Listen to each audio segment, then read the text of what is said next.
আমি অসমৰ সকলোৱে খেতিয়কৰ সন্তান হিচাপে আৰু কৃষিজীৱী অসমীয়া ৰাইজ হিচাপে আমাৰ ভোগালী বিহু অতি মৰমৰ, যেনেকৈ ৰঙালী বিহু, বহাগ বিহু মৰমৰ, কাতি বিহু মৰমৰ।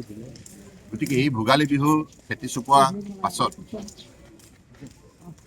অনুষ্ঠিত হয়। গতিকে এই ভোগালী বিহুতে আমাৰ খেতিয়ক ৰাইজে আত্মীয় কুটুমৰ সৈতে ঘৰৰ একেবাৰে সকলো পৰিয়ালৰ সৈতে মিলা প্ৰীতিৰে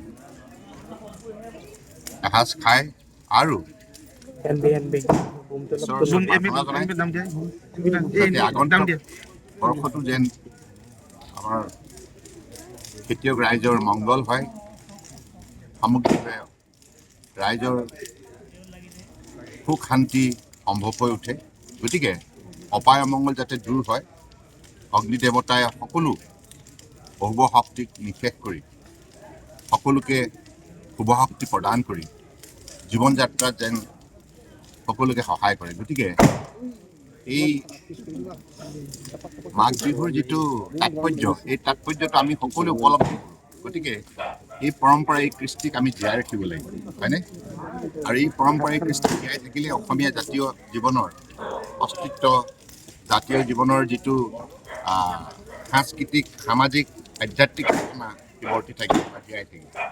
গতিকে মই আজি শুভক্ষণত অসমৰ বৰাক ব্ৰহ্মপুত্ৰ পাহাৰ ভৈয়ামত বসবাস কৰা প্ৰতিগৰাকী ব্যক্তিলৈ মোৰ আন্তৰিক শ্ৰদ্ধা সেৱা জনাইছোঁ আৰু সকলোকে শুভেচ্ছা জনাইছোঁ আৰু ভগৱানৰ ওচৰত প্ৰাৰ্থনা জনাইছোঁ যেন সকলোকে প্ৰভুৱে মংগলে ৰাখক আৰু অসমখনো একবিংশ শতিকাত দূপে দূপে যাতে আগুৱাই প্ৰভুৱে সকলোকে শক্তি ভক্তি, দৃঢ়তা, সংকল্প, সাহস প্ৰদান কৰে। চেন্নাই নহয়, মই কোচিনলৈ যাওঁ এৰ্নাকুলাম, প্ৰধানমন্ত্ৰী ডাঙৰীয়াৰ কাৰ্যসূচী আছে। আজি মই সাংবাদিক বন্ধুসকলকো ধন্যবাদ জনাইছোঁ, কাৰণ আপোনালোকে আমাৰ প্ৰতিটো জাতীয় কৃষ্টি সংস্কৃতিৰ যিমানবিলাক কাৰ্যসূচী আছে আপোনালোকে অসমৰ ৰাইজৰ সন্মুখত প্ৰদৰ্শন কৰে। গতিকে সাংবাদিক বন্ধুসকলো সুস্থ হৈ থাকক, সফল হৈ থাকক।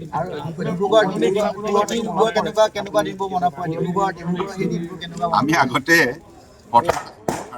ভেলাঘৰত মানে প্ৰায় এই মাঘ বিহুৰ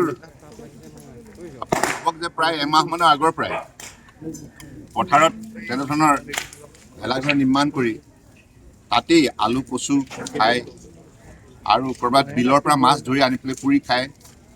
আৰু মাঘ বিহুত আপোনালোকে জানেই আনৰ বাৰীৰ পৰা বস্তু আছিল, কিয় নাছিলে, সঁচা কথা। এইবিলাকতো আমাৰ পৰম্পৰা হিচাপে আছে।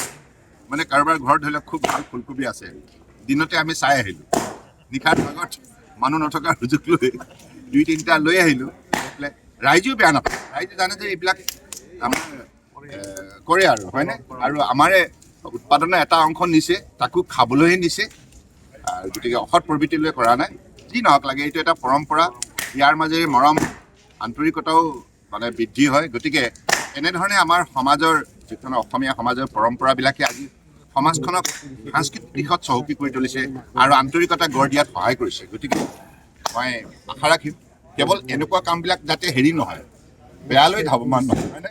কি কয়, তাত এটা সীমিত এটা মৰ্যাদা সম্পন্ন এটা হেৰি থাকিব লাগে, মানে সেইটো এটা কথা। আকৌ মই এইটো কথা বেছিকৈ ক'লে মানুহ ভাবিব যোৱা, আনৰ বস্তু আনি নজনাকৈ আত্মসাৎ কৰাটো বেয়া কথা। যোৱাকালি বিভিন্নজন শুভাকাংক্ষী আহি পেলাই মাছ আৰু কিছুমানে দৈ, বিভিন্ন ঠাইৰ দৈ আৰু বিশেষকৈ বৰভোগৰ পৰা আৰম্ভ কৰি ইয়াত বিভিন্ন ঠাইত কামৰূপ মানে অবিভক্ত কামৰূপ জিলা আৰু আমাৰ বৰপেটা, নলবাৰী আৰু কামৰূপ, এই জিলাত মানে এটা ভাল ৰেপুটেশ্যন আছে, ভাল দৈ পোৱা যায় নহয়। গতিকে তেনেধৰণে বহু লোকে দৈ দি দিছে, চিৰাও দিছে আৰু তিলৰ লাড়ু, নাৰিকলৰ লাড়ু, ঘিলা পিঠা, তিল পিঠা, নাৰিকলৰ পিঠা, এইবিলাকৰ যোগেদি কি হ'ল মানে এটা সদ্ভাৱনা, এটা আন্তৰিকতা। মই সেইসকলক সকলোকে মোৰ আন্তৰিক কৃতজ্ঞতা জ্ঞাপন কৰিছোঁ।